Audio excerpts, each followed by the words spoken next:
السلام علیکم دوستو، آج کی جو ویڈیو ہے یہ بہت ہی اسپیشل ویڈیو ہے۔ یہ جو آپ کو کھجوریں نظر آ رہی ہیں نا، اس ویڈیو کے اندر میں آپ کو بتاؤں گا کہ یہ جو کھجوروں کا باغ ہے اس کی کیا ہسٹری ہے، یہ کون سے صحابی تھے جنہوں نے یہ کھجوروں کا باغ لگایا تھا، اور یہ ایک دن کے اندر ہی کھجوریں بڑی بھی ہو گئی تھی، نہ صرف بڑی ہوئی تھی بلکہ ان کے اوپر جو ہے نا پھل بھی آ گیا تھا، جن کو نبی پاک صلی اللہ علیہ وآلہ وسلم نے ان کے یہودی آقا سے آزاد کروانا تھا۔ اس کے علاوہ میں بتاؤں گا کہ وہ جو صحابی تھے ان کا فیملی بیک گراؤنڈ کیا تھا، وہ کہاں سے چلے اور کتنا عرصہ ٹریول کیا اور کتنے لوگوں کے ہاتھوں وہ غلام بنتے گئے، بکتے گئے، اور آخرکار نبی پاک صلی اللہ علیہ وآلہ وسلم تک ان کی رسائی ہوئی، اور انہوں نے کون کون سی جنگ میں حصہ لیا اور اسلام کے اندر ان کا کیا کردار رہا ہے۔ تو آئیے میں آپ کو اس باغ کی طرف لے کے چلتا ہوں۔ یہ دیکھیں سامنے یہاں سے جو ہے نا اس باغ کا آغاز ہوتا ہے اور یہاں سے باغ شروع ہوتا ہے۔ یہ وہ تاریخی باغ ہے، میری بیک سائڈ پہ دیکھیں، یہ اس طرف بھی کھجوروں کے درخت ہیں، اس طرف بھی درخت ہیں، اور یہ وہ کنویں ہے جہاں سے پانی دیا جاتا ہے، اور اگر آپ اس طرف دیکھیں تو یہاں پہ بھی نا آپ کو نظر آتے ہیں یہ باغ، یہ کھجوریں اور یہ ساری اس طرح۔ جی ہاں دوستو، یہ وہ باغ ہے جو حضرت سلمان فارسی رضی اللہ تعالیٰ عنہ نے لگایا تھا، اور ان کے ساتھ نبی پاک صلی اللہ علیہ وآلہ وسلم نے خود اپنے دست مبارک سے یہاں پہ پودے لگائے تھے۔ سب سے پہلے میں آپ کو حضرت سلمان فارسی رضی اللہ تعالیٰ عنہ کے بارے میں بتاتا ہوں۔ حضرت سلمان فارسی رضی اللہ تعالیٰ عنہ کا قصہ جو ہے وہ مسلمانوں کے لیے بہت ہی دلچسپ ہے اور متاثر کن ہے۔ وہ فارس میں یعنی کہ ایران کے اندر پرشیا میں ایک بہت ہی اعلیٰ خاندان میں پیدا ہوئے تھے، اور ابتدائی طور پر زرتشتی مذہب کا پیروکار تھے، جو اس وقت خطے کا غالب مذہب سمجھا جاتا تھا، مجوسی کہا جاتا ہے ان کو۔ تاہم اپنی مراعات یافتہ پرورش کے باوجود وہ بڑے اچھے گھرانے میں پلے بڑے تھے، اپنے عقیدے کی تعلیمات سے مطمئن نہیں تھے، اور اپنے دل میں بہت زیادہ خلا محسوس کرتے تھے کہ یہ دین صحیح نہیں ہے، اور آپ نے پھر کیا کیا کہ آپ سچائی کی تلاش کرنے لگے، اور مختلف مذاہب کے بارے میں جاننے کے لیے انہوں نے اپنا سفر شروع کر دیا۔ اسی جستجو کے اندر بالآخر وہ عیسائیت کی طرف چلے گئے، اور وہ کچھ عرصے تک راہبوں کے گروپ کے ساتھ رہے۔ اپنے سفر کے دوران حضرت سلمان رضی اللہ عنہ کو ایک ایسے نبی کے بارے میں معلوم ہوا جو عرب میں ظہور پذیر ہونے والے تھے۔ یہ میں مختصر کر کے بتا رہا ہوں، ویسے ہسٹری تو کافی لمبی ہے، اور انہوں نے ان سے ملنے کے لیے جزیرہ نما عرب کی طرف جانے کا فیصلہ کیا۔ جب وہ یثرب پہنچے، حضرت سلمان رضی اللہ عنہ اس وقت چونکہ مدینہ کو یثرب کہا جاتا تھا جو کہ بعد میں مدینہ بنا ہے، تو آپ رضی اللہ عنہ نے پیغمبر اسلام کی آمد اور ان کے پیغام اسلام کے بارے میں سنا۔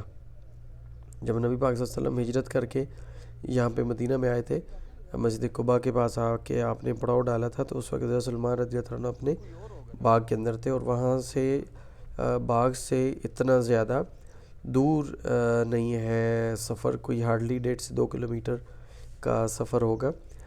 حضرت سلمان رضی اللہ تعالیٰ عنہ اسلام کی طرف راغب ہوئے جب ان کا نبی پاک صلی اللہ علیہ وآلہ وسلم کا پتہ چلا، تو انہوں نے ان کو تلاش کیا۔ جب وہ آپ سے ملے تو ان کو ایک بہت زیادہ انتظار تھا، کیونکہ انہوں نے مختلف کتابوں میں بھی پڑھا تھا، اور بہت سارے جو مذہبی اسکالر ہیں ان سے بھی سنا تھا کہ نبی پاک صلی اللہ علیہ وسلم جب آئیں گے تو وہ آخری نبی ہوں گے، اور ان کی یہ نشانیاں ہوں گی۔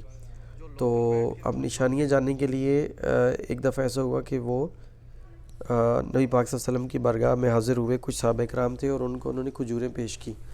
تو آپ صلی اللہ علیہ وسلم نے پوچھا کہ یہ کھجوریں کس چیز کی ہیں، تو آپ نے فرمایا یہ صدقہ کی ہیں۔ تو آپ نے کہا کہ ٹھیک ہے، یہ صدقہ کی ہیں تو صدقہ کی کھجوریں میں نہیں کھا سکتا، آپ نے صحابہ کرام میں تقسیم کر دی۔ پھر وہ دوبارہ کھجوریں لے کر آئے، تو انہوں نے کہا کہ یہ تحفہ ہے، تب نبی پاک صلی اللہ علیہ وسلم نے وہ کھجوریں کھائیں۔ اس طرح ان کو ایک نشانی، پھر اس طرح دوسری نشانی ملی، پھر وہ نبی پاک صلی اللہ علیہ وسلم کے کندھوں کے بیچ میں مور نبوت دیکھنا چاہتے تھے، تو وہ آپ صلی اللہ علیہ وسلم کے رائٹ لیفٹ وہ گھومنے لگے۔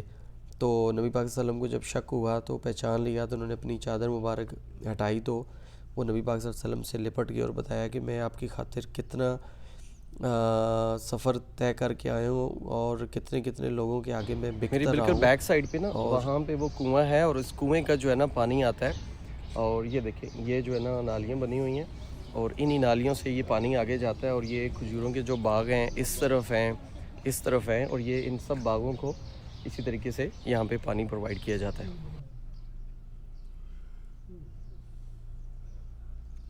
دوستو نبی پاک صلی اللہ تعالیٰ علیہ وسلم نے حضرت سلمان رضی اللہ عنہ کو کہا کہ آپ اپنے مالک سے کہو کہ وہ آپ کو آزاد کر دیں.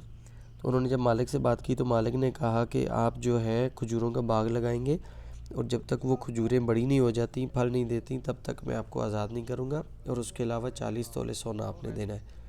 جب آپ نے نبی پاک صلی اللہ علیہ وسلم کی بارگاہ میں یہ واقعہ ماجرہ سنایا تو نبی پاک صلی اللہ علیہ وسلم نے فرمایا ٹھیک ہے آپ ایسا کریں کہ یہ جو ہے باغ جو ہے میں خود لگاؤں گا اور آپ اس کے ساتھ ڈیل کر لیں. جب ان کی بات ہوگی یہودی جو مالک تھا اس کے ساتھ تو نبی پاک صلی اللہ علیہ وسلم نے خود یہاں پہ گٹھلیاں لگائیں. یہاں پہ 300 پودے لگائے 300 گٹھلیاں لگائیں اور اگلے دن جب آئے تو یہ 300 کے 300 تناور درخت بھی بن چکے تھے اور ان کے اوپر پھل بھی لگ چکا تھا. دیکھیں جی ماشاءاللہ 1400 سال گزر چکے ہیں اور یہ باغ ابھی تک قائم و دائم ہے اور ابھی بھی اس پہ پھل لگتا ہے. اور یہ دیکھیں ماشاءاللہ کتنے زبردست قسم کے اور خوبصورت جو ہے نا یہاں کے درخت ہیں. تب جو ہے نبی پاک صلی اللہ تعالیٰ علیہ وسلم نے حضرت سلمان فارسی رضی اللہ عنہ کو سونا بھی دیا اور اس طرح وہ اپنے مالک سے آزاد ہو گئے. حضرت سلمان کی قرآن پاک کے بارے میں بہت گہرا علم تھا. آپ نے فارسی زبان میں یعنی کہ فورن لینگویج میں یہ پہلی دفعہ قرآن پاک کا ترجمہ بھی کیا تھا. نبی پاک صلی اللہ علیہ وسلم کے ساتھ ان کی بہت زیادہ عقیدت تھی. سلمان فارسی رضی اللہ عنہ کا باغ ہے. تھوڑا سا ایکسپلین کریں گے اس کے بارے میں بتائیں گے سمری 1-2 منٹ کی. یہاں پہ ہمارے آقا حضرت محمد صلی اللہ علیہ صلی اللہ وسلم علیہ وسلم اور یہاں پہ سلمان فارسی کو یہاں سے حضرت کروایا تھا. حضرت سلمان فارسی کو آزاد کرایا تھا. یہ والی جو کھجور ہے یہ گٹلی کے بغیر ہے اور یہ انہی پہ جو ہے نا درختوں پہ اگتی ہے. ٹھیک ہے. اور یہ وہی باغ ہے کہ جو ایک دن گٹلیاں لگا کے گئے تھے اور اگلے دن باغ بھی تیار تھا اور اوپر پھل بھی تھے. ماشاءاللہ گٹلیاں نہیں تھیں. جی جی یہ والی وہ کھجور ہے ماشاءاللہ. غزوہ احد اور غزوہ بدر میں تو نہیں شامل ہو سکے چونکہ اس وقت آپ غلام تھے لیکن غزوہ خندق کے اندر آپ نے شمولیت اختیار کی تھی. اور غزوہ خندق کے اندر غزوہ احزاب کے اندر خندق کھودنے کا بھی مشورہ آپ نے ہی دیا تھا. اس وقت ایک گروہ جو ہے صحابہ کرام میں سے مہاجرین کا تھا اور ایک طرف انصار کا تھا. تو انصار کہنے لگے کہ یہ ہمارے ساتھ ہیں کیونکہ یہ پہلے سے موجود تھے. مہاجرین کہنے لگے کہ یہ ہجرت کر کے آئے ہیں پرشیا سے تو یہ ہمارے ساتھ رہیں گے. بعدين شجر كبير بعدين يجي كاجور بعدين انا افكر طبعا هذا تايم زياده ممكن 5 سنة 6 سنة لكن معجزه النبي صلى الله عليه وسلم نفسه ايرز نفسه سنه هو يطلع هو يجي كاجور كمان هو يدفع 40 او 30 الى 40 اوقيه ذهب معلوم هذا زي فلوس ايوه ذهب هو يدفع صحابه هو فكوا سلمان الفارسي بعدين شيل المدينه. هذا هو مزرعة. ايوه هذا مزرعة ممكن من هاند النبي صلى الله عليه وسلم موجود هذا في من 300 هو سوي هذا يعني 300 من هاند النبي صلى الله عليه وسلم. هذا شجر صغير يجي ممكن هذا في تاريخ يعني ابو زي هذا شوف هذا شجرة شوف هذا بذوره شوف.